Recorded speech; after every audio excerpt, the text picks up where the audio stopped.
Famous है। 5 से 7 kilometre में फैला यह छोटा सा स्की रिजॉर्ट समुद्र तल से 2800 मीटर ऊपर स्थित है। यहाँ बर्फ से ढकी चोटियाँ बहुत ही सुंदर दिखाई देती हैं। यहाँ पर अधिक मात्रा में देवदार के वृक्ष पाए जाते हैं। इनकी महक यहाँ की ठंडी और ताजी हवाओं में महसूस की जा सकती है। औली में प्रकृति ने अपने सौंदर्य को खुलकर बिखेरा है। बर्फ से ढकी चोटियों और ढलानों को देखकर मन खुश हो जाता है। यहाँ पर कपास जैसी मुलायम बर्फ पड़ती है। यह जगह सरकार द्वारा बनाई गई कृत्रिम औली झील के लिए प्रसिद्ध है, जो विशेष रूप से कम बर्फबारी के महीने में नई स्की ढलानों पर कृत्रिम बर्फ उपलब्ध कराने के लिए उपयोग की जाती है। स्नो पैकिंग मशीन और स्नो बीटर की सहायता से इन ढलानों को नियमित रूप से समतल किया जाता है। जिंदा दिल लोगों के लिए औली बहुत ही बढ़िया जगह है। यहाँ पर सिर्फ स्कीइंग और ट्रैकिंग की जाती है। अल्पाइन स्कीइंग, नॉर्डिक स्कीइंग तथा टेलीमार्क स्कीइंग का आनंद लेने के लिए यहाँ की ढलानें बेहतरीन हैं। यहाँ पर स्की करना सिखाया जाता है। गढ़वाल मंडल विकास निगम ने यहाँ स्की सिखाने की व्यवस्था की है। मंडल द्वारा 7 दिन की नॉन सर्टिफिकेट और 14 दिन की सर्टिफिकेट ट्रेनिंग दी जाती है। यह ट्रेनिंग हर साल जनवरी से मार्च तक दी जाती है।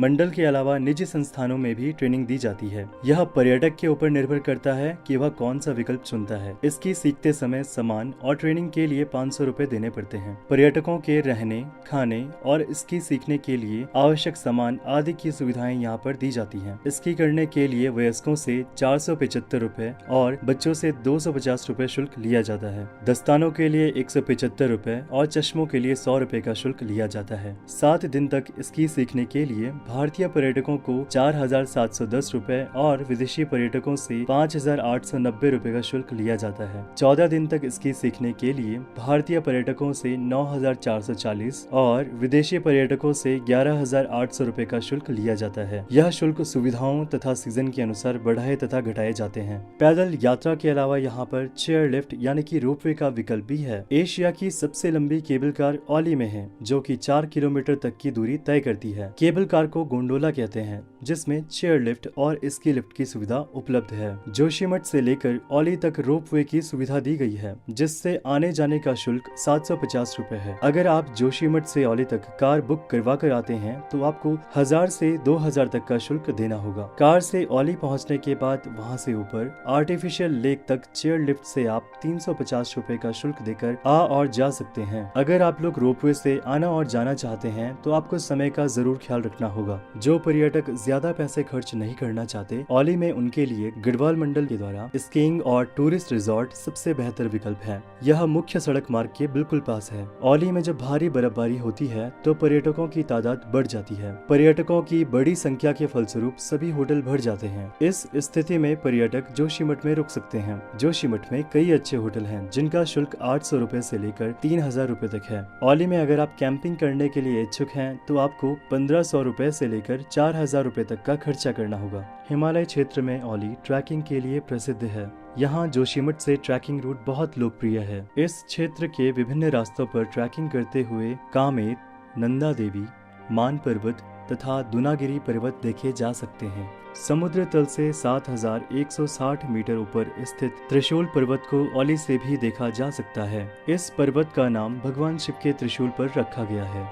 बद्रीनाथ, योगध्यान बद्री, आदि बद्री तथा वृद्ध बद्री के बाद 5 बद्री तीर्थों में से एक होने के कारण इस जगह का धार्मिक महत्व बहुत अधिक है। यहाँ आने पर पर्यटक भविष्य बद्री भी देख सकते हैं, जो समुद्र तल से 2744 मीटर की ऊंचाई पर स्थित है। गुरसो बुग्याल एक खूबसूरत जगह है, जो गर्मियों में बहुत हरी भरी रहती है। यह जगह कॉनिफर और ओक के हरे भरे जंगलों से घिरी हुई है। जोशीमठ से रज्जू मार्ग के द्वारा पर्यटक यहाँ पहुँच सकते हैं।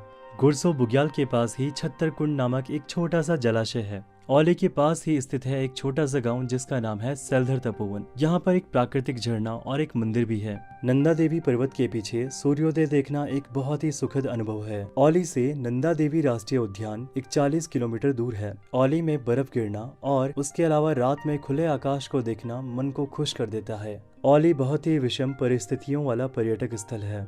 यहाँ घूमने के लिए पर्यटकों को शारीरिक और मानसिक रूप से स्वस्थ होना चाहिए। इसके लिए आवश्यक है कि औली आने से पहले शारीरिक व्यायाम करें और रोज दौड़ लगाएं। औली में बहुत ठंड पड़ती है। यहाँ पर ठीक रहने और सर्दी से बचने के लिए उच्च गुणवत्ता के गर्म कपड़े पहनना बहुत आवश्यक है। जैसे जैसे आप पहाड़ों पर चढ़ते जाते हैं वैसे वैसे अल्ट्रावायलेट रेज यानी कि पराबैंगनी किरणों का प्रभाव बढ़ता जाता है। यह किरणें आंखों के लिए बहुत हानिकारक होती हैं। इनसे बचाव बहुत जरूरी है। अतः यात्रा पर जाते समय विशेषकर बच्चों के लिए उच्च गुणवत्ता वाले चश्मों का होना बहुत जरूरी है। ठंड में ज्यादा देर रहने से शरीर की नमी उड़ जाती है और आमतौर पर डिहाइड्रेशन यानी कि निर्जलीकरण की समस्या सामने आती है। इस समस्या से बचने के लिए खूब पानी पीना चाहिए। अपने साथ पानी की बोतल रखना यहाँ पर लाभकारी है। बर्फ में हानिकारक कीटाणु होते हैं जो आपके स्वास्थ्य और शरीर को भारी नुकसान पहुंचा सकते हैं। अतः बर्फ को खाने का प्रयास तो बिल्कुल भी ना करें। औली नंदा देवी के बहुत पास है। यहाँ पर अस्थायी ढाबों और कूड़ा बिखेरने पर प्रतिबंध है।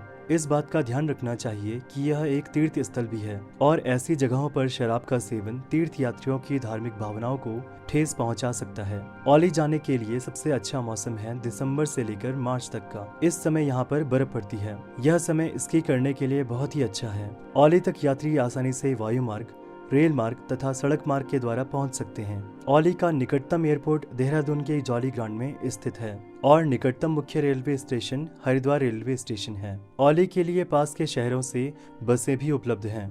औली से देहरादून 294 किलोमीटर दूर है। हरिद्वार से जोशीमठ 274 किलोमीटर दूर है। ऋषिकेश से जोशीमठ 258 किलोमीटर दूर है। दिल्ली से जोशीमठ 492 किलोमीटर दूर है और जोशीमठ से औली 8 किलोमीटर दूर है। अब आप सबको औली के बारे में पर्याप्त जानकारी मिल चुकी है। मुझे आशा है कि आप सभी लोग औली की इन खूबसूरत वादियों में जरूर आएंगे। यह जानकारी आप अपने दोस्तों और परिवार के अन्य सदस्यों के साथ जरूर शेयर करें।